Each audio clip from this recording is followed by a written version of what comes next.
tentang persatuan dan kesatuan bangsa dalam NKRI. A. Makna persatuan dan kesatuan bangsa. Konsep persatuan. Persatuan ialah gabungan, ikatan, kumpulan, dan sebagainya dari beberapa bagian yang sudah bersatu. Persatuan bangsa berarti gabungan suku-suku bangsa yang sudah bersatu. Dalam hal ini, masing-masing suku bangsa merupakan kelompok masyarakat yang memiliki ciri-ciri tertentu yang bersatu. Adapun prinsip-prinsip yang berhubungan dengan arti dan makna persatuan Indonesia sebagai berikut. Pertama, ada prinsip Bhinneka Tunggal Ika. Kedua, prinsip nasionalisme Indonesia. Ketiga, prinsip kebebasan dan bertanggung jawab. Keempat, prinsip wawasan Nusantara. Kelima, prinsip persatuan pembangunan untuk mewujudkan cita-cita reformasi. Kesatuan dapat diwujudkan dalam beberapa aspek kehidupan.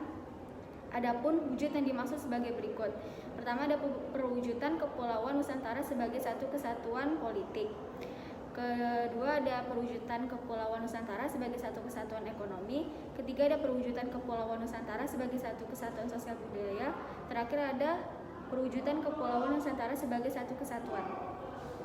Yang ketiga, ada konsep bangsa.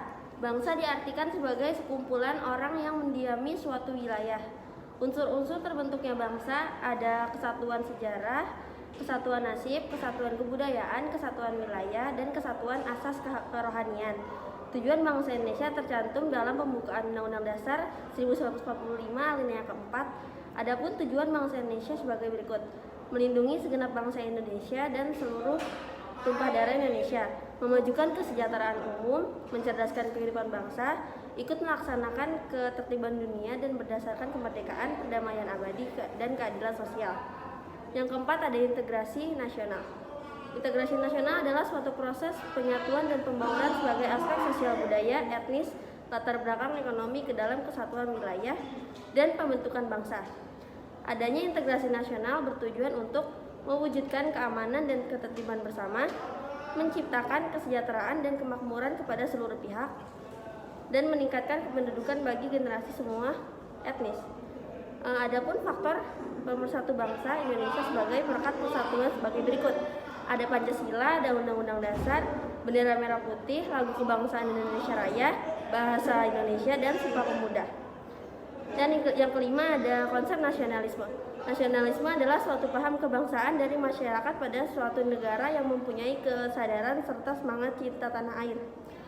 Adapun bentuk nasionalisme yang dimaksud sebagai berikut: ada nasionalisme kewarganegaraan, nasionalisme etnis, nasionalisme romantik, nasionalisme budaya, nasionalisme kenegaraan, nasionalisme keagamaan, dan ada tujuannya. Tujuannya menumbuhkan serta meningkatkan rasa cinta terhadap tanah air dan bangsa. Yang kedua, ada menumbuhkan semangat rela berkorban bagi tanah air serta bangsa, dan membangun hubungan yang rukun serta harmonis antar individu dan juga masyarakat. Adapun nilai-nilai yang terkandung dalam nasionalisme sebagai berikut: menempatkan kepentingan bangsa dan negara di atas kepentingan pribadi, sanggup dan rela berkorban untuk bangsa dan negara, mencintai tanah air dan bangsa, menjunjung tinggi persatuan dan kesatuan berdasarkan prinsip Bhinneka Tunggal Ika, memajukan pergaulan untuk meningkatkan persatuan bangsa dan negara. Kata patriotisme berasal dari kata patria dan isme. Kata patria berubah menjadi patriot yang mengandung arti sikap kepahlawanan atau sikap cinta tanah air, sedangkan isme merupakan akhiran dalam kata yang menandakan suatu paham, ajaran, atau kepercayaan. Patriotisme adalah sebuah paham serta sikap yang mengungkapkan perasaan cinta pada tanah air, jadi rela serta berani berkorban untuk kepentingan bangsa dan negara. Ciri-ciri patriotisme adalah simpati terhadap bangsa, rasa mempunyai identitas sendiri, bersifat terbuka. Tujuan dari sikap patriotisme menjaga persatuan dan keutuhan negara dari ancaman, menghapus tuntutan yang berlebihan dari hak dan kewajiban negara. Patriotisme dapat diwujudkan dengan beberapa sifat berikut: cinta tanah air, tidak kenal menyerah, berjuang membaru, menempatkan persatuan dan kesatuan bangsa di atas kepentingan pribadi dan golongan. B. Kehidupan bernegara dalam konsep negara Kesatuan Republik Indonesia atau NKRI. Negara kesatuan merupakan negara yang pemerintahan pusatnya memiliki kekuasaan penuh dan memegang kedudukan tertinggi dalam pemerintahan. Negara kesatuan dibagi menjadi dua macam. Negara kesatuan dengan sistem sentralisasi adalah negara dengan seluruh persoalannya di setiap daerah diatur dan diurus secara langsung oleh pemerintah pusat. B. Negara kesatuan dengan sistem desentralisasi, negara yang daerahnya diberi kekuasaan untuk mengatur rumah tangganya sendiri. 2. Kelebihan negara kesatuan dan serikat. Keunggulan negara kesatuan. Kualitas tokoh nasional lebih bermutu karena seleksinya dilakukan secara nasional. Kelemahan negara kesatuan, kurangnya perhatian lebih pada suatu daerah atau kurangnya menonjol suatu daerah tertentu dikarenakan negara hanya mengutamakan kesatuan. Keunggulan negara serikat, kewenangan pejabat daerah lebih luas sehingga diharapkan lebih kreatif. D. Kelemahan negara serikat. Kualitas tokoh nasional tidak terjamin karena yang diutamakan merupakan perwakilan daerah. Konsep NKRI UUD Negara Republik Indonesia tahun 1945. Pasal 1 ayat 1 yang berbunyi negara Indonesia adalah negara kesatuan yang berbentuk republik. Pembukaan UUD 1945 yang 4 yaitu untuk membentuk suatu pemerintah negara Indonesia yang melindungi segenap bangsa Indonesia dan seluruh tumpah darah Indonesia. Maksudnya adalah negara Indonesia harus memiliki pemerintahan yang kuat dan mampu melindungi negara dari berbagai ancaman baik maupun luar ataupun dalam.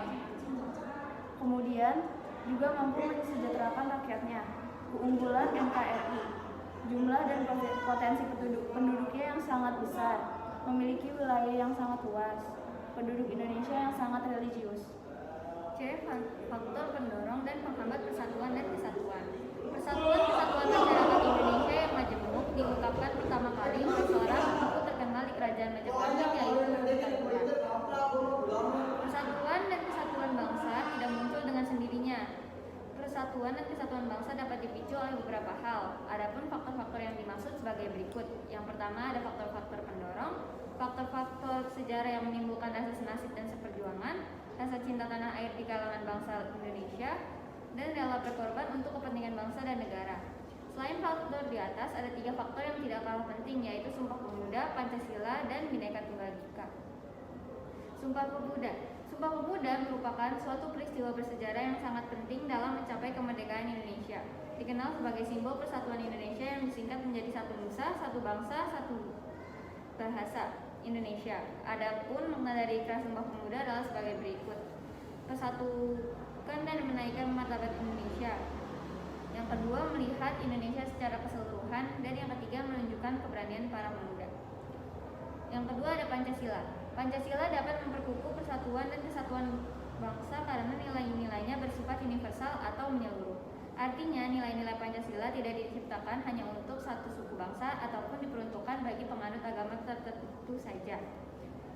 Yang ketiga ada Bhinneka Tunggal Ika. Bhinneka Tunggal Ika memegang peran yang penting bagi bangsa dan negara Indonesia. Berikut ini peran penting Bhinneka Tunggal Ika yang harus diketahui.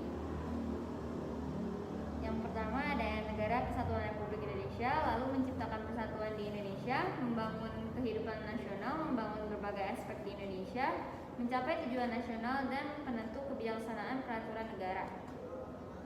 Berikut adalah beberapa contoh wujud persatuan dan kesatuan bangsa Indonesia. Yang pertama dari sikap toleransi antar umat beragama. Selanjutnya ada faktor-faktor penghambat. Yang pertama, masyarakat Indonesia yang heterogen dalam faktor-faktor kesuku bangsaan dengan masing-masing kebudayaan daerahnya. Yang kedua, ada wilayah negara yang begitu luas terdiri atas ribuan pulau yang dikelilingi oleh lautan luas. Yang ketiga, besar kemungkinan ancaman, tantangan, hambatan, dan gangguan yang melarang ruang keutuhan bangsa. Yang keempat, masih besarnya ketimpangan dan ketidakmerataan pembangunan. Kelima, adanya paham etnosentrisme di antara beberapa suku bangsa yang menonjolkan kelebihan-kelebihan budayanya. Keenam, lemahnya nilai-nilai budaya bangsa akibat kuatnya pengaruh budaya asing yang tidak sesuai dengan kepribadian bangsa. D. Pelaku menjunjung semangat persatuan dan kesatuan dalam kehidupan sehari-hari. Berikut contoh sikap positif dalam menjaga persatuan dan kesatuan dalam kehidupan sehari-hari. Yang pertama ada lingkungan keluarga, mengembangkan sikap tenggang rasa, adanya keterbukaan antara anggota keluarga, tolong-menolong antar anggota keluarga. Yang kedua lingkungan sekolah, menaati tata tertib sekolah, dan kerja bakti membersihkan lingkungan sekolah. Yang ketiga di lingkungan masyarakat, aktif dalam kegiatan kemasyarakatan, menghormati hak asasi warga masyarakat. Yang keempat, lingkungan bangsa dan negara, taat dan patuh pada aturan hukum yang berlaku, merasa bangga dan bertanah air Indonesia, tidak membeda-bedakan suku, ras, budaya, agama, dan gender. Sekian dari kami. Wassalamualaikum warahmatullahi wabarakatuh.